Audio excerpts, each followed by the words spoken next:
पता नहीं आप मीडिया वालों को क्यों लगता है कि मैं मुश्किल इंग्लिश और मुश्किल से इंग्लिश बोलती हूँ। आपसे अच्छे तो होटल के डेफ हैं। डेफ? बहरे। एक तो अंग्रेजी का तर्जमा भी मुझे खुद ही करना पड़ता है। अभी मैं सुबह डिनर करने गई। सुबह डिनर करने गई, ठीक है ठीक है ठीक है ठीक है। आपको क्या तकलीफ है? स्टार्स को जब टाइम मिले वो कर लेते हैं डिनर। सुबह मैं डिनर करने गई होटल में तो मैंने पूछा वट इज, यानी क्या क्या है। What is? तो उसने यानी डेफ ने बताया ऑल सम इज, सब कुछ है। Some is. मैंने कहा हेड फुट इज, सिरी पाए है। अच्छा। उसने कहा इज। मैंने कहा फिर लिया मेरा मुंह की वेखंडी है। जब मैंने 1 प्लेट खा ली तो मैंने उसे बुलाया, मैंने कहा एंड इज, Head is. और है। आगे से कहता है नो फिनिश। फिर मैंने कहा ब्रिंग 1 ओपन माइंडेड बोतल। ढक्कन खोल के बोतल ले आ। वो ले आया। मैंने इतने सुकून से कैंडल लाइट डिनर किया।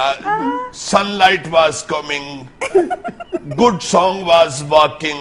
बड़ा प्यारा एटमॉस्फेयर था होटल का। Song was walking. गाना चल रहा था।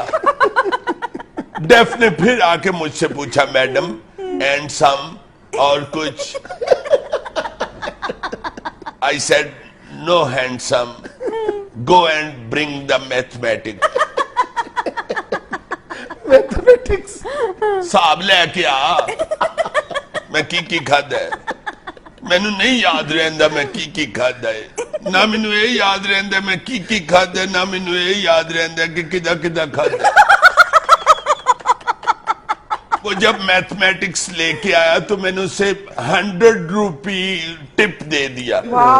मैंने कहा go and kill the waves. Kill the waves. जा जाके मौजा मार। आपकी अंग्रेजी बहरा ही समझ सकता है। डोंट डू टिच कर, keep your work with work. अपने काम से काम रखे सर। आप इन्हें छोड़ें, ये बताएं कि मंगनी टूटने की वजह क्या हुई? वजह क्या होनी थी? बस मिसेस थंब गुम गई। Mrs thumb? ओ जाहिला, थंब अंगूठा, मिसेस थंब अंगूठी। बस एक मिसेस थंब के पीछे उन्होंने मेरी इंसल्ट शुरू कर दी। Then I became straight with them. हाय सीधी हो गई। मैंने कहा व्हाट इज योर टाइमिंग, तुम्हारी औकात क्या है? मुझ पर कीचड़ जंपिंग कर रहे हो। Big living not. Big living note क्या है? बड़ा रहंदा नहीं। यानी अब फिर से आप रिश्ते की तलाश में हैं। यस, इसलिए मैं बाहर जा रही हूँ और कोई मुझे स्नो विंडो देखने का शौक नहीं। Snow window. बर्फबारी। भारी विंडोज सर। दो